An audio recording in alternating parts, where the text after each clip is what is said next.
आप सभी को वट सावित्री व्रत की हार्दिक शुभकामनाएं। वट सावित्री व्रत हिंदू धर्म में महिलाओं द्वारा अपने पति की दीर्घायु, स्वास्थ्य और सुख समृद्धि के लिए किया जाने वाला एक महत्वपूर्ण व्रत है। यह व्रत ज्येष्ठ मास की अमावस्या और कुछ क्षेत्रों में पूर्णिमा के दिन भी किया जाता है।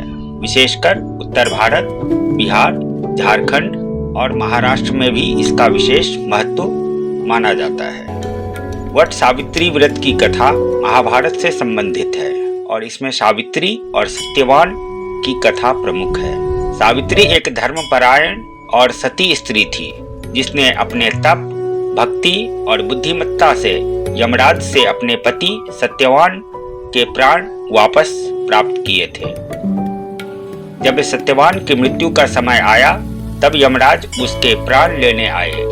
सावित्री उनके पीछे पीछे चलने लगी और अपने धर्म और नारी शक्ति का परिचय दिया। यमराज उसकी भक्ति से प्रसन्न होकर वरदान मांगने को कहा। सावित्री ने चतुराई से अपने पति के प्राण लौटाने का वर मांग लिया। यमराज ने उसे उसका पति वापस दे दिया। इस प्रकार यह व्रत स्त्री के प्यार, समर्पण और शक्ति का प्रतीक माना जाता है। वट सावित्री व्रत की विधि: प्रातःकाल स्नान कर व्रत का संकल्प करते हैं। वट यानी कि बरगद के पेड़ की पूजा करें। इसे सावित्री और सत्यवान का प्रतीक माना जाता है। वट वृक्ष पर कच्चा सूत धागा लपेटा जाता है और परिक्रमा की जाती है। पूजा में फल, फूल, पान, सुपारी, धूप, दीप, रोली, मौली, जल आदि उपयोग किया जाता है। सावित्री सत्यवान की कथा सुनना और सुनाना अनिवार्य होता है। व्रतधारी महिलाएं दिन भर निर्जला व्रत रखती है और शाम को व्रत का पारण करती है।